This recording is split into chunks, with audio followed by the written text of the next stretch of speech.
박사님 안녕하세요. 네, 혜민 씨 안녕하세요. 네, 반갑습니다. 반갑습니다.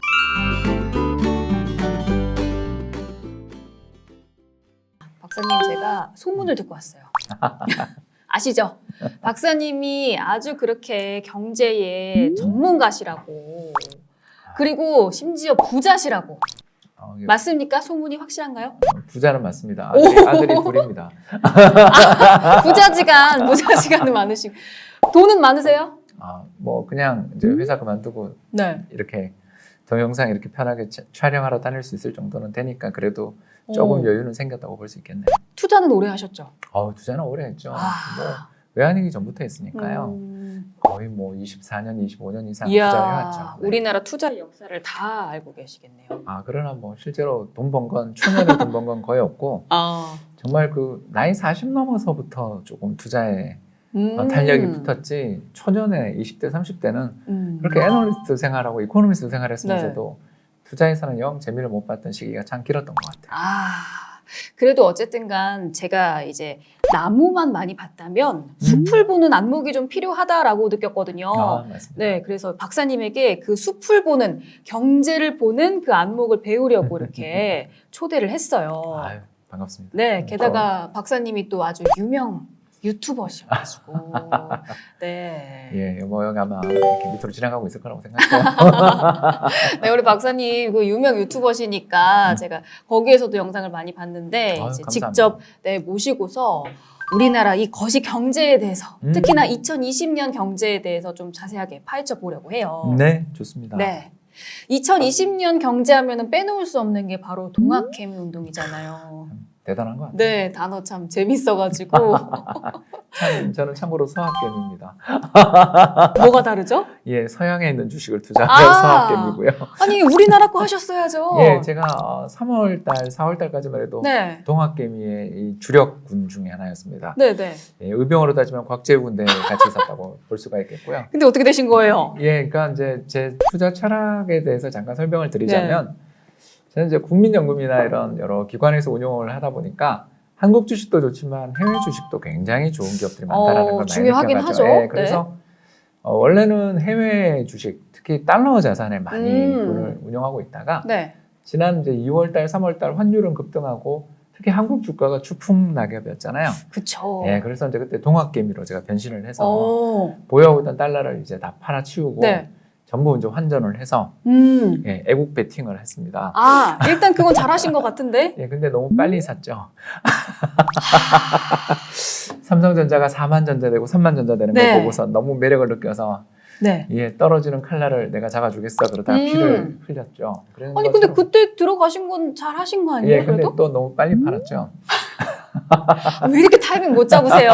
6월에서 7월 넘어가면서 종합주가지수 또 2,000 올라가길래 야 이건 하늘이 준 찬스다 이러면서 이제 또 서학개미로 또 부분적으로 변신했는데 세상에 그 뒤로 환율이 100원이 떨어질 줄은 2020년 정말 한 해 너무 다이나믹했던 것 같아요. 정말 저도 이쪽 이코노미스트 경력은 한 28년 이상 그리고 주식 투자의 경험도 25년 이상 되는데 정말 2020년 같이 다이나믹하고 투자하기에 뭔가 어려웠던 시기는 처음 본 것 같아요. 아니 박사님이 어려우셨으면 어떡해요, 박사님. 예, 그래서 오늘 우리 같이 공부하자는 거예요. 그러니까요. 저도 한 마리의 개미로서 2020년에 좀 나쁘지 않았는데 그렇습니다. 앞으로 2021년 그 이후에도 계속해서 우리 개미들이 승승장구하기 위해서 박사님의 해안이 필요합니다. 네, 그러기 위해서는 오늘 우리 개미 투자자들의 일반적인 특성에 대해서 조금 파악하고 더 나가서 조금 우리 투자의 대안들이랄까 또는 위기의 징후들 이런 것들에 대해서 오늘 맛보기로 좀 이야기를 해봤으면 좋겠어요. 네, 맞습니다. 일단 가장 먼저 궁금한 게 2020년 하면 바로 떠오르는 키워드 이 동학개미운동에 대해서는 어떻게 보세요? 굉장히 긍정적으로 생각해요. 왜 그러냐면 우리나라 주식시장에서 이 개인 투자자들이 사실 성과를 낸 적이 거의 없어요. 예, 이게 정말 안타깝게도 슬픈 일인데 오죽했으면 어떤 학생이 명문대학교에 있는 석사과정생이 재밌는 논문을 썼는데 뭐냐면 개인 투자자는 실패에도 불구하고 왜 투자를 계속하는가라는 제목이 슬퍼요. 근데 궁금하다. 예. 네. 그래서 이제 이분이 어떤 걸 했냐면 여의도라든가 뭐 또는 여러 신도시 있는 오피스텔에 네. 보면 시커먼 남자들 여럿이 방을 하나 쓰고 있는 방들을 보면 그게 뭐라고 생각하시면 되냐면 바로 뭐죠? 전업 투자자들이 함께 네. 공유 오피스라고 생각하시면 되거든요.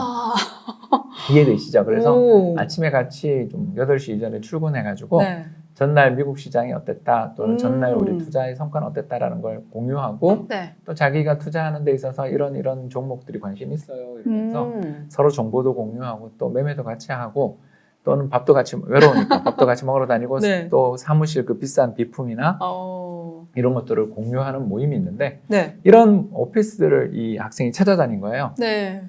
찾아다녀서 네. 물어본 거죠. 얼마 운용하세요? 5월 목표 수익률은 얼마예요? 돈 벌었나요? 이제 이렇게 물었다라는 거예요. 그리고 그 물은 걸 갖고 석사 논문을 써서 재밌다. 재밌다. 자, 그런데 어땠어요? 이제 이분의 그 보고서 이 논문을 읽어보면 네. 다 똑같더라라는 거예요. 뭐냐면 10억을 갖고 투자를 하시는 분이나 1억을 가지고 투자하시는 분이나 네. 다시 말해서 종잣돈이 네. 10억이면 굉장히 부자잖아요. 그쵸. KB 부자 보고서에서 나온 정의에 따르면 금융자산이라는 네. 게 뭐 은행이라든가 증권사라든가 뭐 보험사에 있는 여러 가지 그런 자산들을 합친 게 10억이 넘으면 한국의 부자다 이렇게. 나도 부자 되고 싶다. 예. 그래서 그런 그 금융자산 10억이 되시는 분들이나 또 금융자산 10억은커녕 1억도 안 되시는 분들이나 월 목표 수익률이 다 똑같더래요. 얼마죠? 예, 전부 3에서 4%. 적은 거 아니에요? 예, 이게 말이 안 된다는 저는 거죠. 더 벌고 싶은데요. 그러면 안 돼요, 혜민 씨. 한 30% 벌고 싶은데요. 예, 30% 적으신 분도 있었어요. 저는 그렇게 되고 싶어요. 왜 제가 이게 너무 높은 목표다 이렇게 네. 감히 말씀을 드리냐면 세계적인 펀드 매니저 중에 펀드 매니저 워렌 버핏이라는 할아버지가 있죠. 예, 코카콜라 좋아하시는 그 할아버지 있습니다.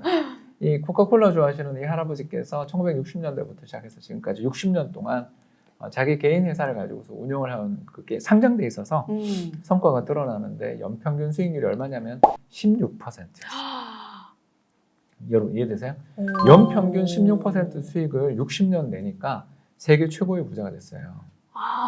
같이 맨날 포커 치는 사람이 누구냐면 빌 게이츠 네. 회장하고 치고 그러고 있잖아요. 그러니까 세계에서 제프 베조스나 빌 게이츠 회장 다음 정도의 부자가 워렌 버핏이라고 이야기하는데 60년 동안 16% 수익을 꾸준히 올린 것만으로 그는 그렇게 세계 최고의 부자가 됐거든요.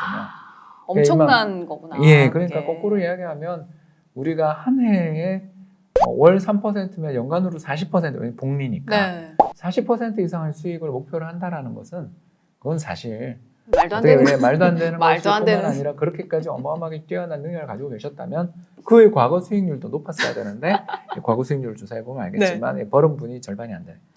그러니까 이게 전업을 하시는 분들조차도 네.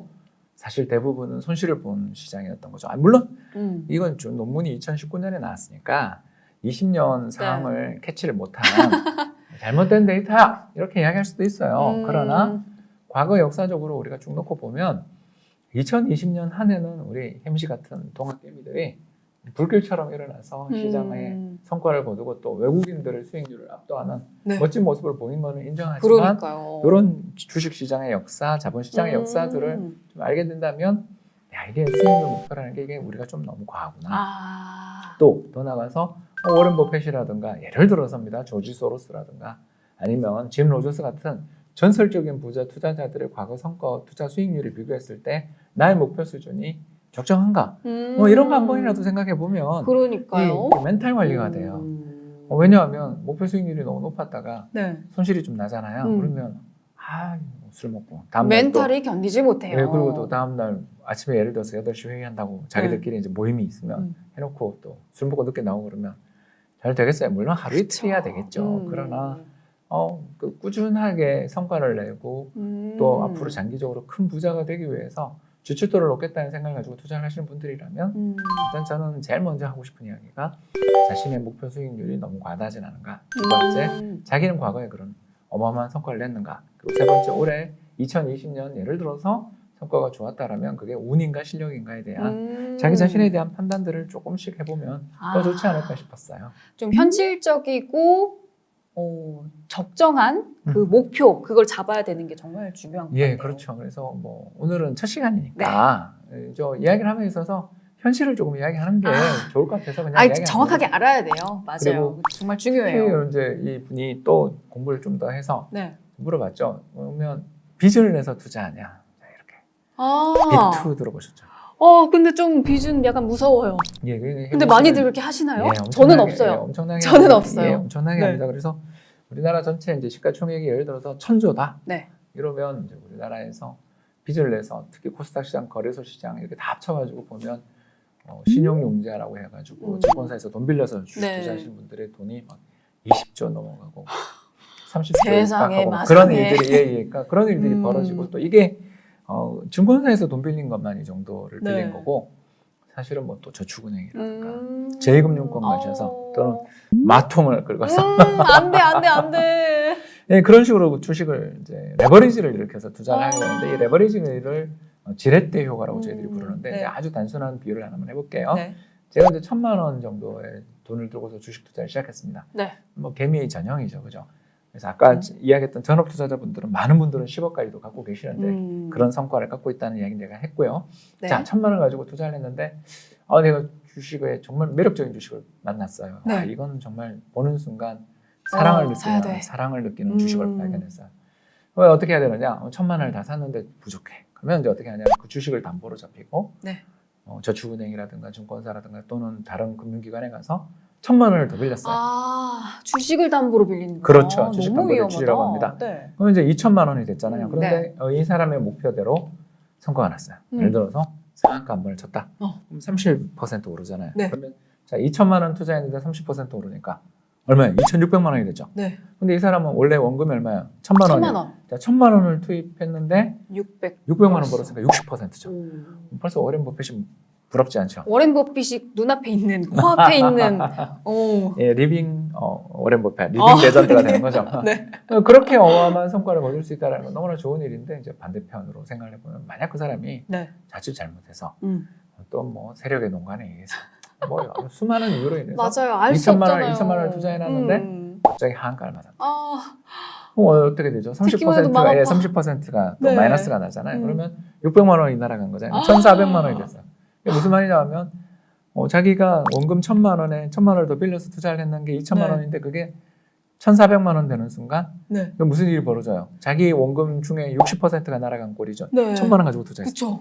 여러분 이해되시죠? 이게 바로 레버리지 효과라는 거예요. 그래서 우리나라 주식시장이 빠질 때 왜 그렇게 격렬하게 빠지고 개미들이 보통 때는 잘 운용을 잘 하시다가 잠깐 나오는 시장에 급격한 조정이 나올 때 갑자기 깡통 찼다라는 표현을 하는 게 바로 이거거든요. 이게 뭐냐면 어떤 증권사나 뭐 저축은행이나 다 그 사람의 계좌 상황을 보고 있거든요. 보고 있는데 이 사람이 하한가를 한번 맞았어요. 벌써 아까 이야기했지만 원금의 60%가 날아갔죠. 근데 그 다음 날도 또 하한가를 맞을 것 같아. 그러면은 그러면 이제 전화를 하겠죠. 원금 못 찾을 수도 있잖아요. 은행이. 그렇죠. 은행이 바로 전화를 하겠죠. 이걸 저희들이 이제 마진콜이라고 부릅니다. 너무 무섭다. 그래서 전화해가지고 추가적인 담보를 제공하지 않으시면 오늘 저희들은 자동적으로 반대 매매를 하겠습니다. 청산 거를 너무 무서워. 네, 그게 주식시장에서 100번 전화다가도 10번 투자해서 다 성공을 거둔 사람이라도 한 번 삐끗하는 순간 레버리지 한 번 잘못 쓰면 이렇게 된다는 거죠.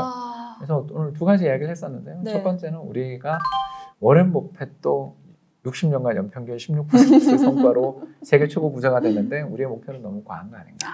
그리고 두 번째, 정말 빨리 부자 되고 싶은 마음에서 레버리지, 신용융자 잔고, 아마 그림이 나오고 있을 거예요. 신용융자 잔고들 이런 걸 어마어마하게 쓰고 그 덕분에 빠르게 부자 되신 분들을 전 주변에 되게 많이 봤지만 거꾸로 단톡방에서 연락이 끊긴 분도 굉장히 많이 봤다. 이럴 수가. 그래서 2020년 우리 동학개미 운동을 시작하신 분들이 올해 수익을 하늘 이렇게 돌아보고 2020년의 수익을 떨어보면서 기분 좋게 끝나셨겠지만 한 가지 이 정도는 알아두시면 좋지 않을까 싶은 팁 두 가지를 말씀드렸습니다. 근데 그렇다면 외국인들은 어때요? 외국인들도 우리나라 주식에 투자 많이 하잖아요. 뭐 어마어마하게 하죠. 우리나라 대주주가 외국인입니다.